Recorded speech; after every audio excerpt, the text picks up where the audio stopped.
Bienvenidos a Economía en Breve número 398 del 26 de enero del 2025.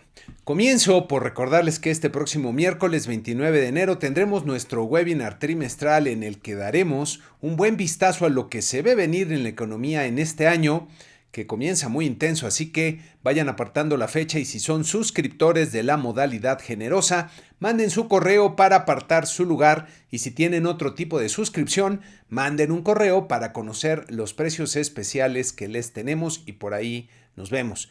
Finalmente llegó el 20 de enero y una nueva presidencia de Donald Trump en Estados Unidos que cumplió la expectativa que decíamos en el programa anterior de dejar a mucha gente helada, por lo menos en Palacio Nacional, aquí en México, para tratar de comprender mejor lo que ha ocurrido y sobre todo tener un poco más de claridad sobre las posibles implicaciones.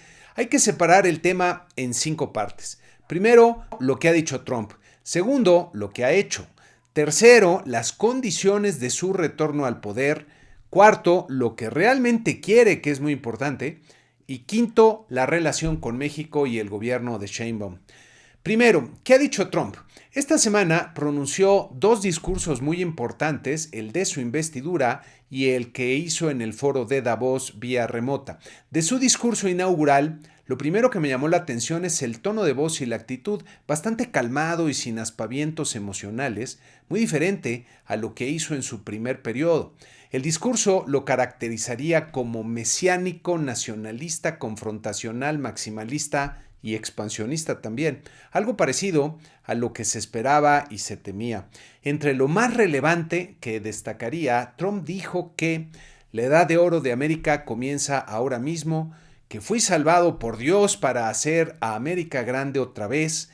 Trabajaremos para enfrentar cada crisis con dignidad, poder y fuerza. Esta última frase me parece contiene mucho de la esencia del modo de pensar de Trump, que las cosas se consiguen mediante el poder y la fuerza y eso es lo que hará con el gobierno de Estados Unidos.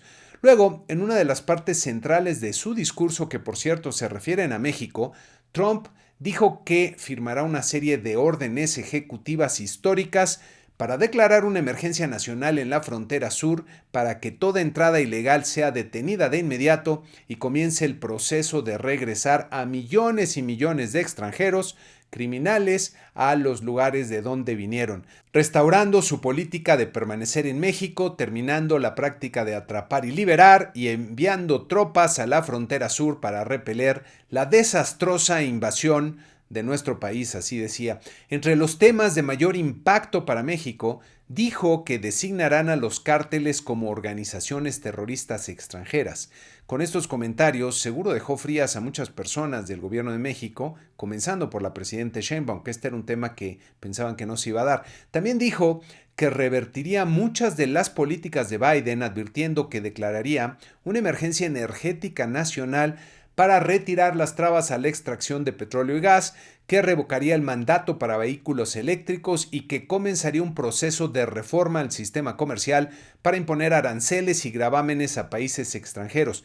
También dijo que pondrá fin a la política gubernamental de intentar diseñar socialmente la raza y el género en cada aspecto de la vida pública y privada para forjar una sociedad que sea imparcial en cuanto al color de piel, y basada en el mérito. De hecho, decía ciega al color de piel, instalando la política oficial del gobierno de los Estados Unidos, que solo existen 2 géneros, masculino y femenino.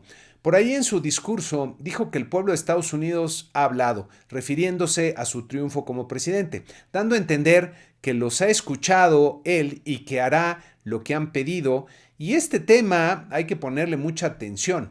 Con esto da un giro radical a la política social de inclusión en el país más poderoso de Occidente y del mundo, lo que, como les decía, marca un cambio en los tiempos que vive el planeta. Regresando al discurso, Trump dijo que volverán a construir el ejército más fuerte que el mundo haya visto jamás y que medirán su éxito no solo por las batallas que ganen, sino también por las guerras que terminarán y por las guerras en las que nunca entrarán. En lo que diría es otra clave fundamental para entender su pensamiento y lo que quiere.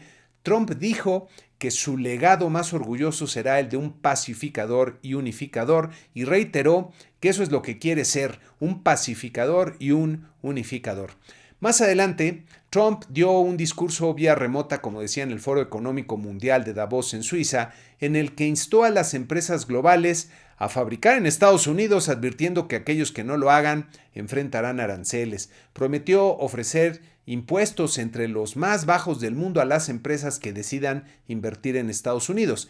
Criticó a la Unión Europea por tratar muy mal a Estados Unidos en términos económicos, mencionando regulaciones comerciales que considera injustas y acusando a la Unión Europea de imponer tarifas que afectan a productos estadounidenses. Exigió a los países de la OTAN, de la Organización del Tratado del Atlántico Norte, que aumenten su gasto en defensa al 5% del PIB, argumentando que muchos socios europeos no están contribuyendo adecuadamente. Anunció planes para reducir el costo del petróleo y presionar a otros productores para estabilizar los precios, sugiriendo que una disminución en el precio podría ayudar a terminar la guerra en Ucrania, y también demandó reducir las tasas de interés cuanto antes.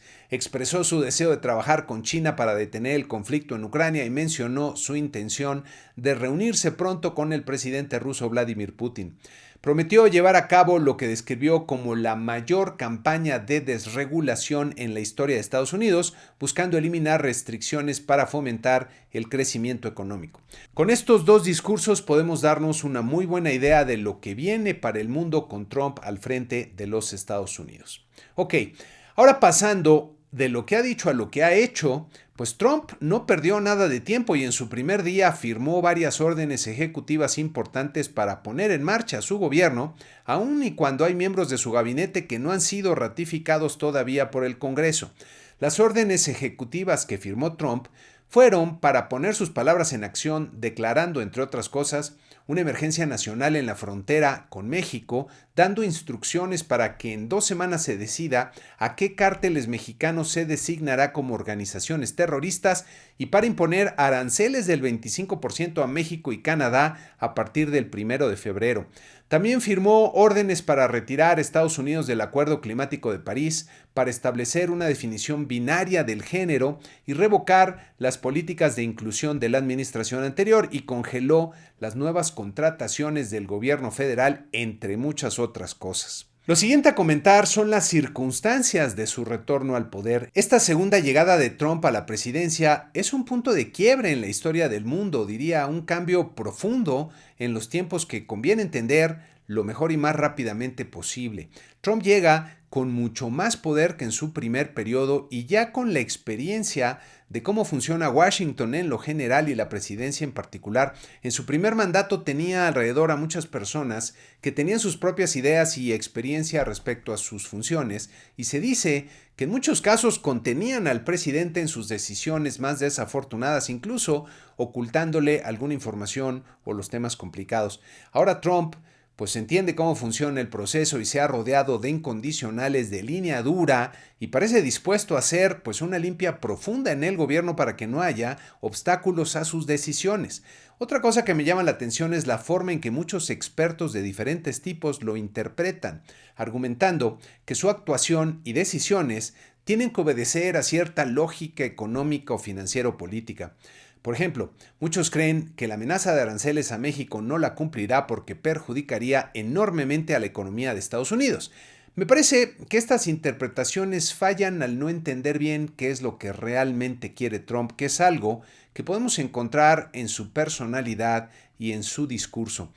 Y ahorita vamos a hablar de ello. Otro elemento a tener en cuenta es que Trump ya no se puede reelegir, por lo que no tiene ningún costo político por pagar si hace cosas que perjudican a la economía estadounidense.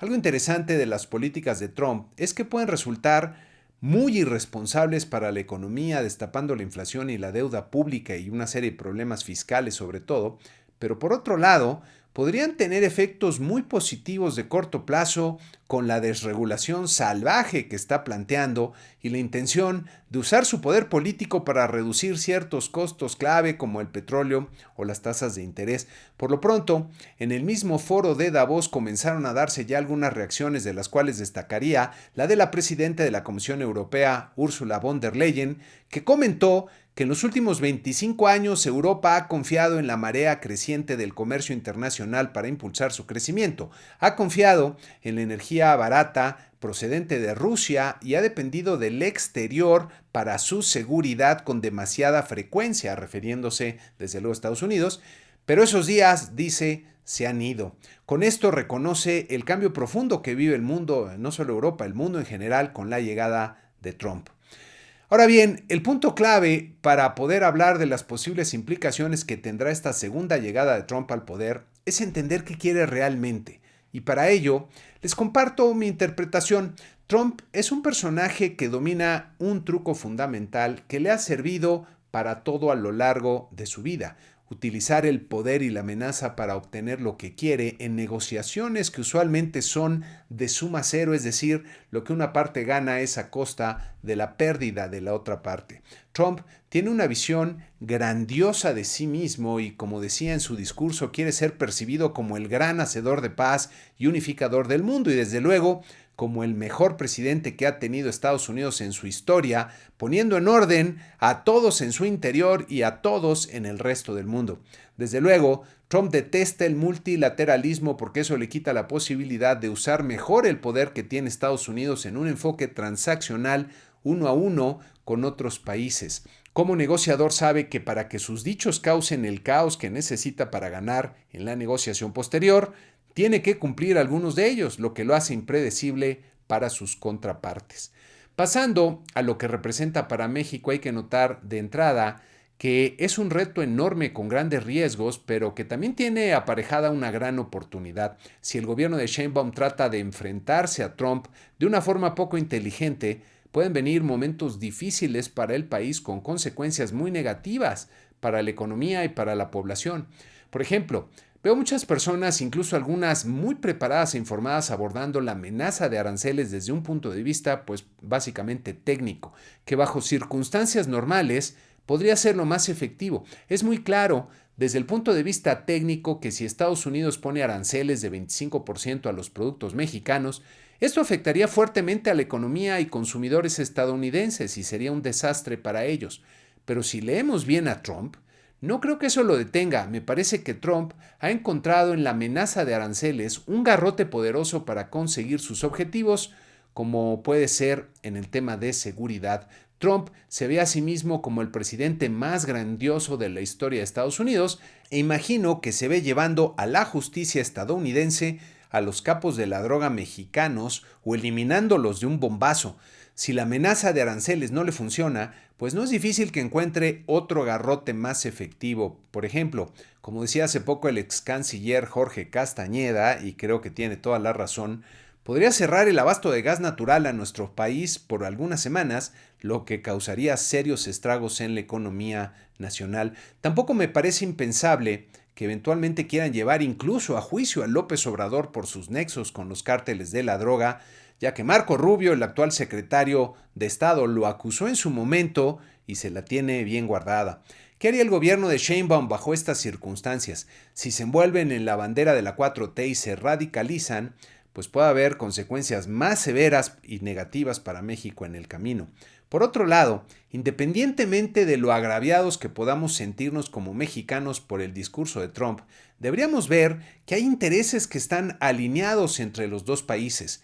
Por ejemplo, el anhelo de seguridad y de terminar con el cáncer del crimen organizado, principalmente por los cárteles de la droga, pues debe ser común a los dos países y la necesidad de cooperar en este tema resulta evidente. ¿Por qué no aprovechar entonces las circunstancias en este sentido? Aceptar una cooperación más estrecha con el gobierno de Estados Unidos para combatir al crimen organizado podría ser de gran beneficio para el país y mantener las puertas abiertas en otros temas como los comerciales. El problema es que por un lado, pues la visión ideológica y dogmática del gobierno mexicano actual es completamente contraria a esta cooperación y por otro lado, pues no queda claro qué tantos nexos y qué tan profundos son entre los cárteles de la droga y personas de alto nivel en el gobierno, probablemente en el gobierno anterior. Ya veremos cómo reacciona el gobierno de Sheinbaum y las consecuencias que tendrán sus decisiones, pero por lo pronto, pues no pinta nada bien. Antes de terminar el tema de Trump, por ahora debemos saber que en los próximos 4 años Trump seguirá estando en el centro de muchos de los temas relevantes para el país, para el mundo, así que estén preparados porque va a ser un reality show en una nueva temporada en donde Trump va a ser el protagonista de la economía, del mundo y de muchos temas en este nuevo periodo. Ahora, pasemos a ver la reacción de los mercados, que en general fue muy positiva, aunque parezca sorprendente. Los mercados accionarios tuvieron una muy buena semana, ya que como vemos en nuestra tabla acostumbrada, 9 de los 10 índices que seguimos registraron ganancias, diría importantes, con un aumento de 1.9% en su promedio. La Bolsa de Valores de México logró una fuerte ganancia de 2.8% al terminar la semana en las 51.357 unidades. El tipo de cambio se apreció en la semana ganando terreno frente al dólar para cerrar en 20.27 pesos por dólar en el mercado interbancario. Incluso las tasas de interés de los bonos de 10 años de México, que en esta gráfica pueden ver en la línea amarilla y el eje izquierdo, mostró una baja importante en la semana para terminar en 10%, a pesar de que las tasas de los bonos de 10 años de Estados Unidos pues casi no se movieron. Me parece que los mercados se enfocaron mucho en el potencial económico que puede tener sobre la economía de Estados Unidos, la fuerte desregulación y la presión para reducir impuestos o inclusive precios del petróleo y tasas de interés, y por lo pronto pues que no se hayan impuesto los aranceles. Entonces, buena reacción de los mercados. Pasando a los indicadores de México, el INEGI publicó a principios de la semana el indicador oportuno de la actividad económica, que recordemos es un ejercicio de nowcasting. Como pueden ver en este cuadro del INEGI, se presentan tasas de crecimiento positivas tanto para noviembre con 0.2% mensual como para diciembre con 0.4% mensual. Hay que recordar que estas son estimaciones con un rango muy amplio y que hemos observado resultados muy desviados en más de una ocasión, así que hay que tomarlos con la debida reserva. Para el sector industrial y para el sector servicios se anticipan las mismas tasas modestas de crecimiento para noviembre 0.1% y para diciembre 0.3%, como pueden ver aquí.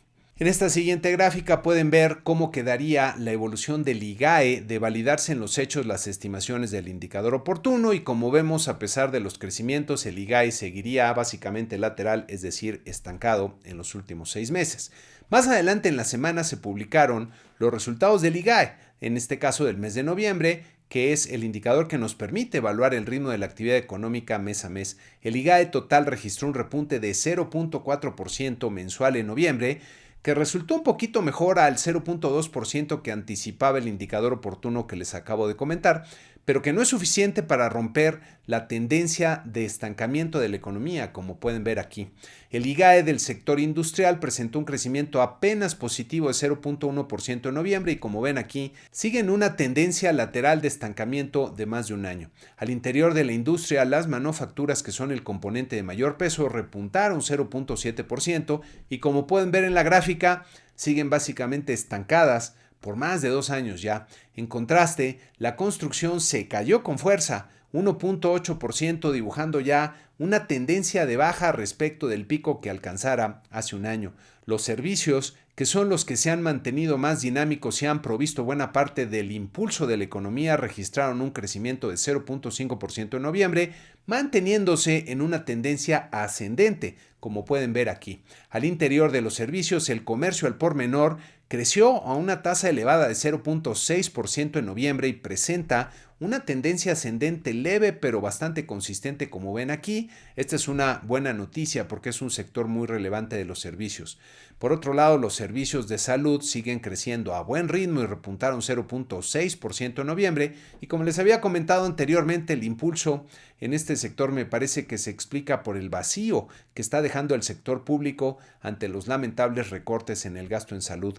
Por último, en esta sección, el sector de restaurantes y hoteles repuntó 1.4% en noviembre, buena tasa, pero se mantiene en una tendencia lateral de estancamiento de más de 2 años ya, lo que revela las dificultades que atraviesa este sector, que me parece es uno de los más afectados por los incrementos en los costos laborales derivados tanto de los cambios regulatorios como de los aumentos en los salarios mínimos.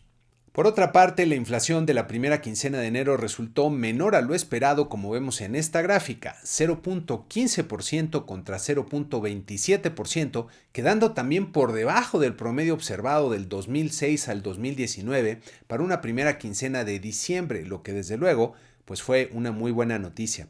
Con este resultado, la inflación a tasa anual bajó de forma marcada a 3.69%, como vemos aquí, ahora sí mostrando una clara tendencia de baja. En esta quincena se observó un par de comportamientos, digamos, inusuales, combinándose fuertes caídas en los precios del transporte aéreo y del jitomate, que en conjunto restaron 16 décimas de punto a la inflación. Para esta misma quincena, pero del año pasado, el jitomate había aumentado con fuerza y había agregado casi 24 décimas a la inflación, mientras que el transporte aéreo se había reducido bastante menos. Digamos entonces que la baja en la inflación general de esta quincena se explica en buena medida por estos dos renglones, así que hay que tomarla con la debida reserva.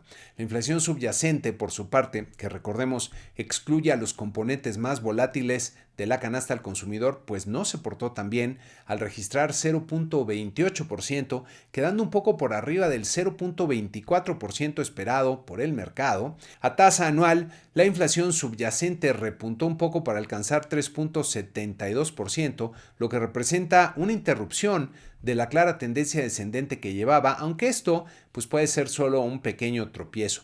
El componente subyacente de servicios aumentó apenas 0.07% en la quincena, con lo que su tasa anual bajó un poco más a 4.82% y como podemos ver en la gráfica, está dibujando ya una tímida tendencia descendente. La inflación comienza bien el año, pero me parece que no hay que confiarse. La inflación comienza bien el año, pero me parece que no hay que confiarse, sobre todo por los eventos climáticos que ya hemos tenido este año y que apuntan hacia otro año de clima extremo, lo que podría tener afectaciones en los precios principalmente agropecuarios. A muchos sorprendió la nevada que se dio en el estado de Florida como no se había visto en 130 años, que habrá que ver qué tantas repercusiones tiene sobre distintos cultivos. En el entorno político de México me llamaron la atención estas noticias que reflejan la difícil situación que se vive en varias partes del país por el clima de inseguridad y de falta de acción efectiva del gobierno. En Acapulco, varias empresas de consumo decidieron suspender sus operaciones, mientras que en Sinaloa pues hubo una gran marcha pidiendo la renuncia del gobernador Rocha Moya. En un entorno así, pues es difícil generar actividad económica y son temas que es urgente resolver en el país. Para la semana que inicia tendremos un montón de información relevante tanto en México como en Estados Unidos. Aquí empezamos desde el lunes con las cifras de balanza comercial de diciembre, luego el miércoles los resultados de la encuesta nacional de ocupación y empleo con datos de diciembre. Más adelante, el jueves 30, tenemos el avance de las cifras del Producto Interno Bruto del cuarto trimestre del año. Esto incluye nada más las tres principales divisiones. También las cifras de finanzas públicas con el cierre del año. Y el viernes las cifras de la actividad bancaria también del mes de diciembre. En Estados Unidos tendremos la primera decisión de política monetaria de la Reserva Federal, que ahora está bajo presión, ya que Trump quiere que bajen las tasas muy rápidamente. Vamos a ver qué es lo que hacen. También las cifras del Producto Interno Bruto del cuarto trimestre del 2024 y al final de la semana el reporte de ingreso y gasto personal del mes de diciembre. Para Misión Prosperidad les tengo una reflexión interesante, obtenida por cierto con la ayuda de inteligencia artificial. La frase "si he logrado ver más lejos es porque estoy sobre los hombros de gigantes" se atribuye comúnmente a Sir Isaac Newton, quien la incluyó en una carta enviada a Robert Hooke en 1675. Sin embargo, el concepto detrás de esta metáfora pues tiene una historia más antigua. La idea original proviene de la frase en latín Nanus gigantum humeris incidentes, que significa enanos encaramados en los hombros de gigantes, que fue usada por el filósofo medieval Bernardo de Chartres en el siglo XII para expresar cómo el conocimiento presente se construye sobre los logros de las generaciones pasadas. Newton popularizó esta idea al aplicarla a los avances científicos, destacando que su trabajo se basaba en los descubrimientos de grandes mentes anteriores como Copérnico, Galileo y Kepler. Su humildad y reconocimiento hacia el conocimiento acumulado marcaron esta frase como un símbolo de la colaboración y el progreso humano. La reflexión que debemos hacer en estos tiempos es que no solo el progreso, sino nuestra forma de vida en la actualidad depende de la cooperación entre las personas, de hecho de la cooperación a nivel global. Los vientos del cambio soplan hoy en día en sentido contrario a la cooperación, lo que puede ser muy malo para la humanidad si nos dejamos arrastrar por ellos. Hoy, más que nunca, es vital encontrar las formas para seguir cooperando de forma cada vez más amplia. Ojalá nos demos cuenta pronto.